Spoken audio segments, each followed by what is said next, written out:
Hello and good afternoon, everyone. This is Eduardo Buller, lender in Las Vegas, here at Housing Las Vegas, David Savader with Realty One Group. and we have a very special guest for you guys tonight. Please, Rick, introduce yourself. Rick Ruiz with GK Properties, Las Vegas.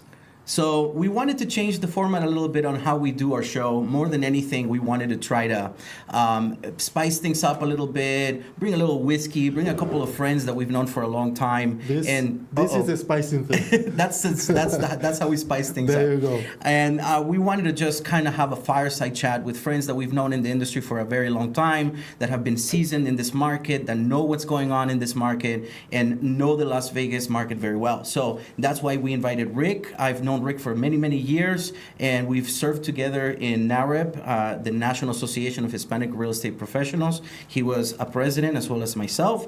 And without further introduction, here's Rick. Rick, can you tell us a little bit about yourself and what you do? So I'm a full-time realtor, property manager of 21 years, all here in Las Vegas. Love it. I've been blessed to meet a lot of folks like yourself, help a lot of families, help build a brokerage and several teams here in Southern Nevada over the years.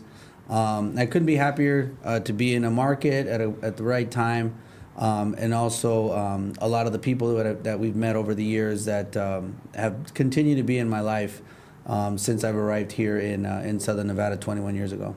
That's awesome. So I'm trying to do the math here, Rick. So 21 years, we're 2023. Let's do 2000, let's say 2002. 2002. So that means that was before the crisis, before any of that. I'm assuming, how was the market when you got into the game, bro? That's what I want. It was probably very similar to the way it is now. Okay. I mean, It's a you're tough talking market then. Well, I wouldn't say. I mean, I didn't know any different. I mean, it's all relative, right? I mean, Right. It's at relative, the exactly. time, days on market were very common to be 45, to 60 days on market. Price reduction, 6-month listing agreements were very common. You weren't getting multiple showings in a day. You weren't getting multiple offers. Interest rates were in the sixes. So obviously we've passed that. Right. But that was basically the norm. So what I hear people talk about, when interest rates go down or when interest rates do this, it's like, well, historically, interest rates in the 6 to 8 level are pretty normal. That's pretty normal. That's my thought. I always talk about that. I say like, well, you know what? Like people complain about the interest rate right now, and basically, it's a healthy interest rate. We cannot afford like 3% for a long time. No, that was a unicorn for sure that Exactly. happened. No, and absolutely, and what you hear about people complaining, I mean, that's them just projecting their regret, Right. right? I mean, when money was basically free, people that didn't take advantage of purchasing their property or refinancing their property, or consolidating debt at that time, really missed, like Edward said, a unicorn. I mean, it was Yes. lightning in a bottle. I mean, I don't think I'll be alive to see an interest rate with a 3 in front of it ever again. Exactly. If it's a 4, I'd be very shocked. But I expect that interest rates, will be north of 5, for the rest of my In career. 2020, every realtor, every lender, like, you have to buy now. You have to buy now. This is the right moment. 3% interest rate. You're not gonna see this again. Yeah, I remember calling my entire database and going like, hey, remember I told you we were going to refinance sooner or later?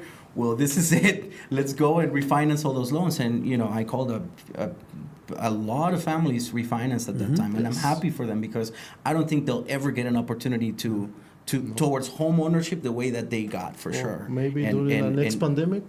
Oh or my something God, like that. you're already thinking about the next one? I don't know. You're such a Debbie Just- Downer, man. Well, what's funny that you mentioned that, so when people, people need to understand the cause and the effects of things. I think people get things twisted on what's the cause and what's the effect, right? Why did we have historically low interest rates? Like you said, we were in a pandemic.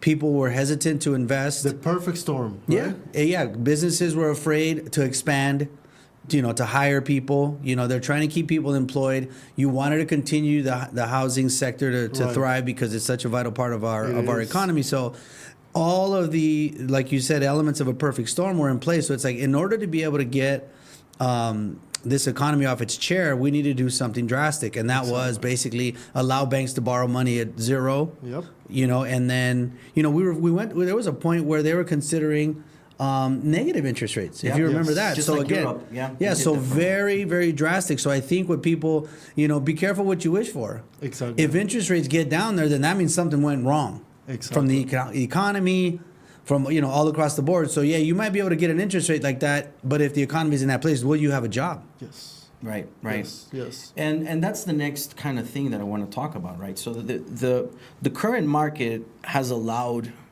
or the previous market has allowed a hole in our industry per se.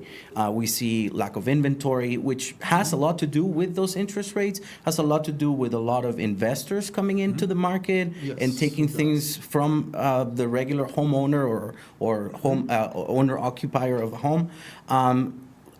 I know in your experience you've dealt with a lot of investors, can you tell us a little bit of how you think that has affected our regular homeowner right now, or better said, how that's affected the way that people can buy a home nowadays because of that? Okay, that's a lot. So let's unpack it. Where first item was, we are, how is the current interest rate environment and the actual people that are purchasing homes affecting people's now's ability to purchase a home. So we've always been a very popular place for investors. Yes. Because why? Because housing's affordable, because we had an emerging market, job growth, population growth, travel growth, etc. So it's always been an attractive place to people to own investment property. Not only moms and pops, people like you and I that are in the industry, but also institutions at a very high level.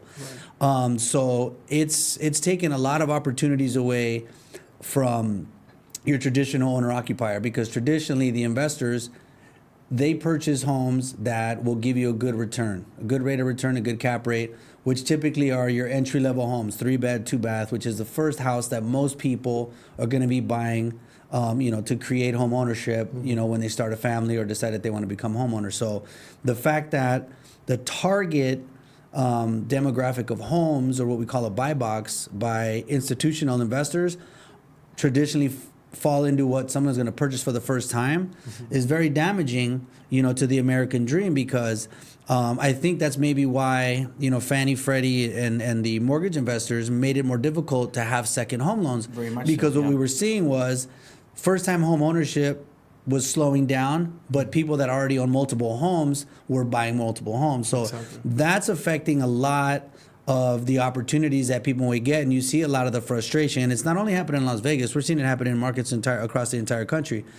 And when you talk about these pieces of inventory that investors buy, it might as well have burned down, because these people are going to hold it into a real estate portfolio, whether it's institutional or private, for the next 15, 20 years. Right. So it's going to, the next generation might see that property come on the market when it starts to get older, and in a place where they don't want to hold it anymore. But for now, that piece of inventory is gone. It's big here more than anywhere, because the average Las Vegas resident used to move every 7 years. Right. So it created a lot of turnover.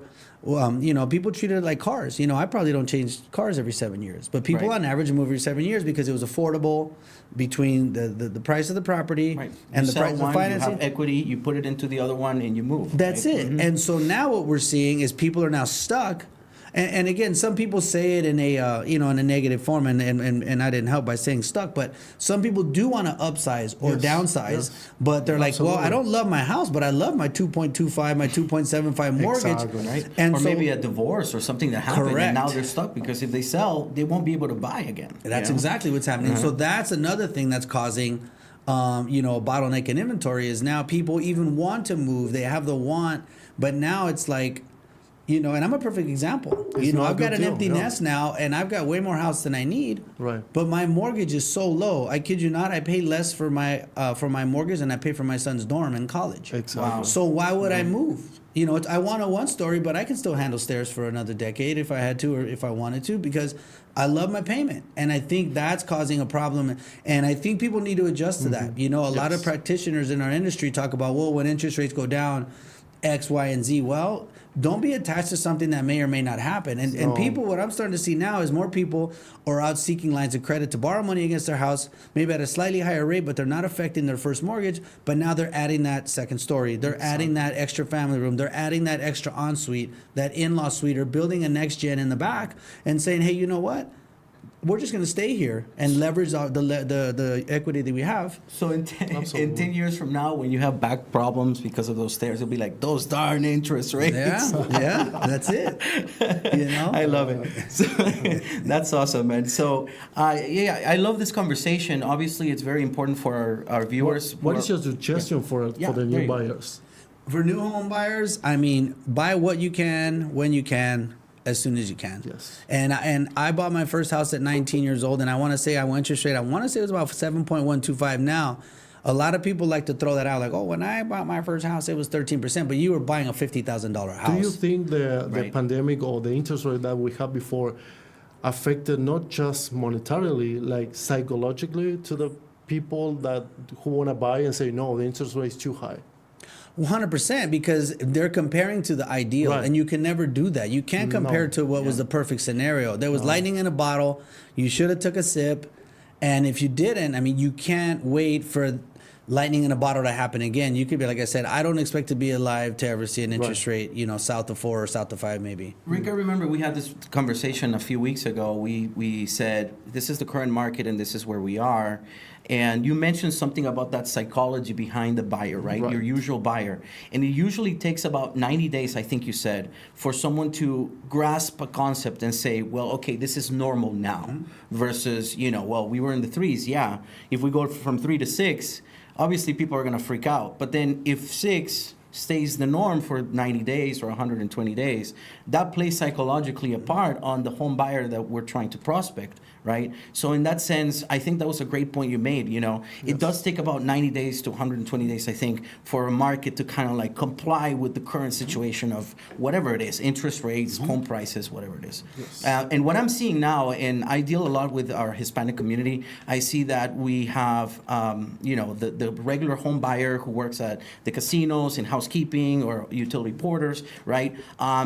Not being able to afford a house anymore. So the thing we have to do is, how many clients we have, like in yeah, in so now we have to juggle with them and add the uncle, add the cousin, and we have to take this guy away, and then this co-borrower from out of state, Yes. right? And we have to create this monster of a loan per se with 3, 4, 5 different co-borrowers just for them to get into a house. Now, I remember that happened not long ago too. I mean, this is not the first time. Things go in waves, right? The markets go in waves, and that's something that we also have to talk about, because I think it's important for our home buyers to know that if they're getting into these types of loans with other people, that this is not the first time it's happened, and not to be discouraged by it, because home ownership, as you know, creates more wealth than anything else. Yes. When I moved here in 2016 from my country, Argentina again, actually I started working as an assistant for one of the top producer broker here in Vegas, and I saw the interest rate was around 6%. So it's nothing crazy. This 6-8%. No, not at all. And I think what Ed was saying about people having to really come together, families having to come together, and sometimes it's not just on paper. They truly might have, two families together. And what we're seeing is that happened in California. I mean, my brother lives in San Jose, and I'll go out jogging in the morning, and there'll be a small house, but there's 4 nice cars out front. Right. Well, because that house is 1.2, 1.3 million, even though it's not a big house. So now that you know, okay, you've probably got 2 married couples living in this house in order to make it work. Yes. Whether it's a father, a father-son combo and their spouses, or whether it's siblings and their spouses, and that's what it takes, to be able to make it work. And I'm starting to see that a lot too in Southern California. So, and that's going to impact inventory a lot as well. Why? Because how likely are you to sell an asset when it took such a big effort to obtain it? Right. All that sweat, all that savings, all that credit, all that sacrifice. Now this is a family asset. And you are afraid to lose it. You're like, okay, I live comfortable right now. I can afford this, and I don't want to lose it. Or even if you do decide to move on, because you've got so much vested into it, not just financially but emotionally, you want to keep that in the family. And I'm speaking to so many clients these days that it turned into an inquiry to sell a property, and now after, let's say, 3 months, 6 months, 18 months, it's like, hey, Rick, you know what? I want to buy a house. I was originally going to sell my house and downsize or move out of state. This house is too valuable to my family to leave it out. I'm more concerned with my child or my grandchild being able to buy a home in 20, 25 years than I am with their ability to finance education. So let's go ahead and allow either them or us to figure out how we're going to pay for college, because there's always a way. But I'm more concerned with them being able to become homeowners and own a piece of this country and have the American dream than I am paying for school. So we're going to go ahead and hold on to this asset. Instead of selling, we're going to keep and then buy. Yeah. And I think we're going to see it. And that's going to be another impact to the inventory issue, because now families see the value in owning real estate, retaining real estate. Absolutely. And of course, like you see this in California, I reference it a lot because we're right next door and it feeds our market. And the mentality, of holding real estate is very similar. You don't go down the street in California and see 2, 3 for sale signs. Right. A house might turn over every decade on each block, maybe. Exactly. Yeah. So I think we're going to be seeing a lot more of that, where people are going to Here value in keeping Las the Vegas, asset right? 1,000%. Yeah. So it's a good comparison between California, or what happened in California, and what is happening here. And to segue into that conversation, we had a great podcast where we spoke about what the expectation is end of year, maybe first, second quarter of 2024, as far as where interest rates will go. So we are going to see a reduction, most likely. Everyone's pointing that way. Every institution we do metrics yesterday on. a lender called me. I have to disagree about that. So a lender called me yesterday and told me, like, David, tell your buyers by now, because the interest rate is going to be around 10%. Wow. So it's like you never know. Like it's That's like, true. It's You all never know. just numbers I'll and tell you data, what, right? I would have never expected to see 8.625. 6 months Right. ago, 12 months ago, 18 months ago. That's true. I mean, that was a long way. I mean, you're talking about interest rates almost tripling. Yes. I expected interest rates to go up. I definitely thought we'd see a stop somewhere around At the around 7 6, mark. 7. Yeah, me too. And it didn't. But I agree with that. I do expect interest rates to improve. I mean, it's Especially in the secondary market, no one's buying 8%. No one's buying 8.5. Everyone's buying at 7.6, 7.8, especially FHA, Yes. and they will charge points because they're expecting you to refinance in the next 6 months to a year. So let's say that is the most acceptable version of what's going to happen, even though, again, that lender said maybe it's going to go up. And I can't disagree with that because it's speculation This in is the end. speculation. Sure. But Nobody knows, let's assume that does happen, Rick, and then we see a drop on interest rates. Let's say this guy has a 5% or a 4.5%, and he's been waiting for that 6% to hit so he can sell his house. So now we're getting more inventory. At the same time, we're also getting a lot more buyers. Sure. A lot more buyers Yeah. out there because of maybe restrictions on the debt-to-income ratio, something that must have happened that they stopped looking. Maybe they got discouraged because of the interest rate. But now we're back to 6s. We're going to flood the market, and what's going to happen is, according to what I understand, We're gonna have a lot of houses are going to go buyers. up on price. yeah. So again, back to California, right? That's something similar that what we saw over there happening in Nevada or in Las Vegas in particular, where home prices are not going to go down anytime soon, as far as we can tell, right? No, I mean, I expect. And everyone's waiting for them to go down. So Well, can that's we talk relative. about that? Oh, Right, yeah. absolutely, because it's Yeah. interesting. That was a conversation we had a lot last year, because when interest rates started to go down in late Q1, early Q2, about springtime of last year, 2022, you did start to see days on market increase substantially quickly. Properties started to sit. Properties started to get competitive. Well, what a lot of people didn't pay attention to, we talked about comparing to the ideal earlier, was property values dropped anywhere from 15 to 20% in Q3 and Q4 of last year. I mean, your $450,000 house was now trading at anywhere from like 390 to 410. That's We a took his substantial house as a drop. comparison, and we actually had like a graphic I did that. on how it went down Year after. by Exactly, year, so, month yeah. by month, Yeah. every 6 months change completely. Yeah. Like, okay, what's going on? And this market remind me like we have the mentality like in my country, for example, we never sell a property like every 2 years. We keep the property for generations. Absolutely. And I think that's gonna happen here I agree. eventually. It's happening now, I believe. It I'm seeing is. it happen now. It is. Absolutely. And when people would say, "Hey, well, I'm waiting for the market to drop," I said, "I don't know if you're paying attention." I'm like, but the market went down anywhere from 15 to 20% depending on your zip code or your sector of the market. Yes. Did you not notice? Yeah. And again, people are comparing things to drastic things, like to the Great Recession.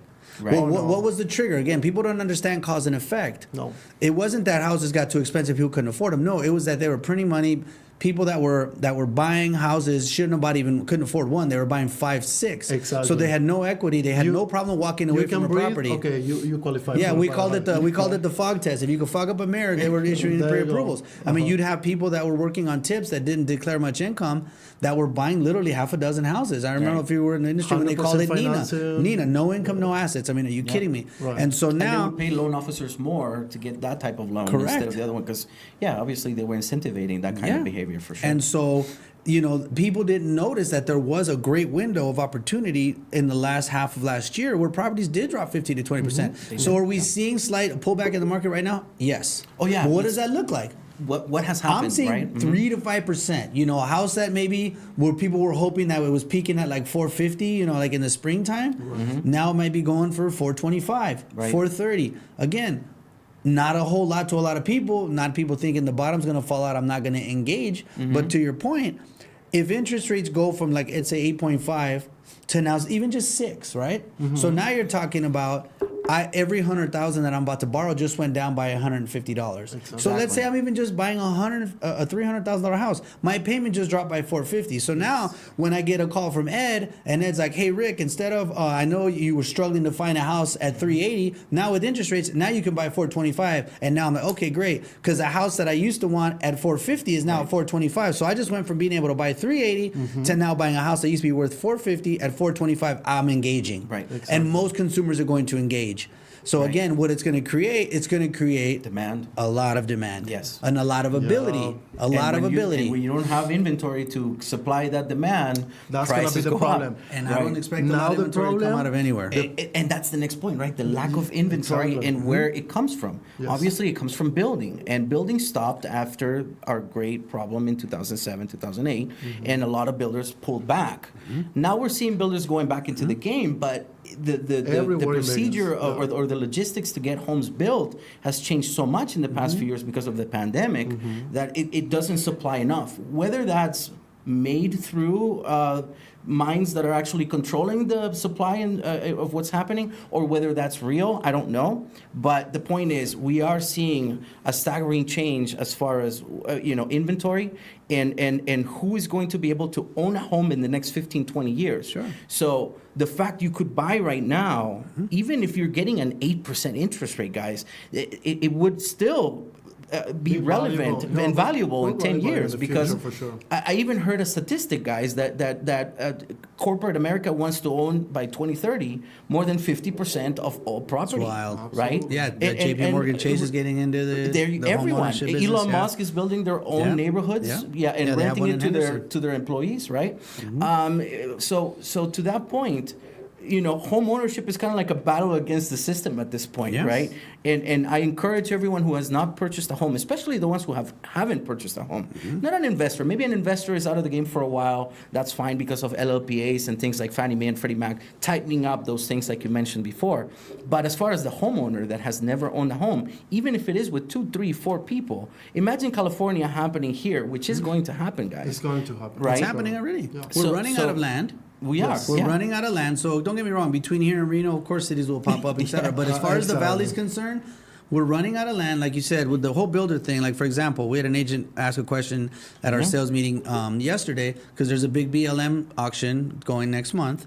So, Oh, yeah? so the builders are going to be auctioning off land. That's great. Where's that at? Do you know? Everywhere. I mean, that's 95% of the land in Nevada is owned by the federal government, so it gets Yes. auctioned off to the Bureau of Land Management. That's where Beazer, KB, Right, Toll all the Brothers, big everybody, buyers, all Lennar the buys their big builders, property. sorry, yeah. And so, but here's the difference. Here's the problem. That doesn't solve today's problems. Why? Because those are homes that are going to be built like 2028. By the time they buy the dirt, they grade it, they plan it, they plot it, infrastructure, We double roads. the population. Well, that and at the end of the day, it's not solving our issues today. No, it's so not. that's going to cause a problem. So again, and a big thing that I always tell people when they're considering home ownership is I'm like, it's the most important thing that you'll do if you're starting a family. Like Ed mentioned earlier, we used to serve on the board of NAREP. Yes. And one of the organizations that we used to support was called Spread the Word Nevada. Right? And what they are is they actually donate books to Title I schools.